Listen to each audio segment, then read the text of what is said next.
Feminism, the belief that men and women should have equal rights and opportunities.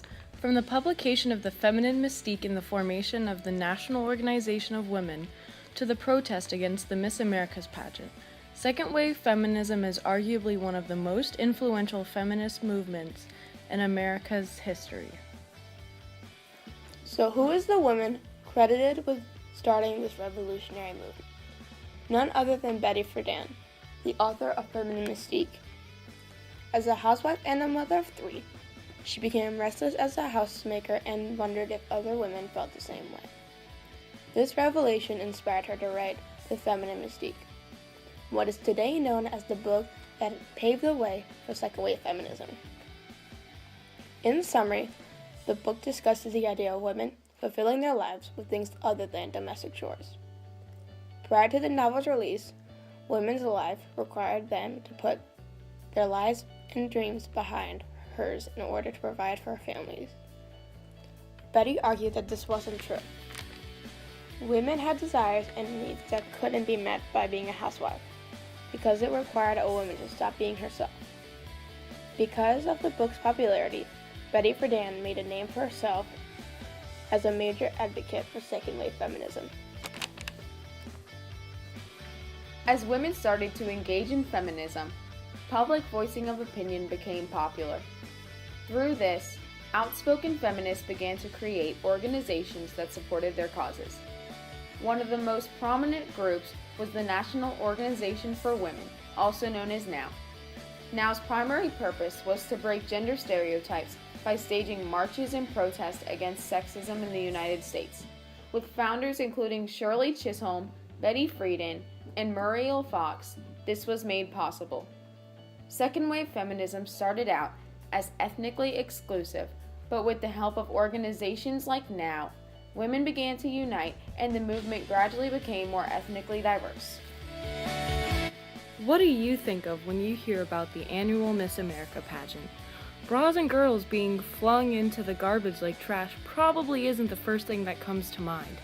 In 1968, one of the first major active demonstrations of second wave feminism took place at the Miss America pageant in Atlanta, Georgia. A group of feminists known as the New York Radical Women, NYRW, decided to protest the pageant, claiming that it was degrading and racist and reduced women to beauty-dominated objects. Within the protest, women performed rebellious actions, including disrupting the live telecast of the pageant, yelling and shouting phrases like "Freedom for Women" and hanging a large banner that clearly read "Women's Liberation." This movement was influential not only at the time it was staged, but also in years following. By executing this act of rebellion, women publicly demonstrated that they were more than just objects of beauty. They were human beings who deserved the same levels of respect as their perpetrators. This act, along with others like it, were crucial to the development of women's liberation during not only the second wave, but in the future as well. Gender inequality wasn't only limited to white women. Black, Mexican American, Chicana, and Hispanic women living in the United States all experienced varying degrees of oppression. Many women of color felt that their voices weren't always being heard when it came to traditional feminism, which generally applied to middle-aged white women. As a result, they formed their own groups that advocated against both racism and sexism. Black feminism, for example, intersected the issues of sexism, racism, and class oppression. From this movement, womanism, a form of feminism specific to black women, was created.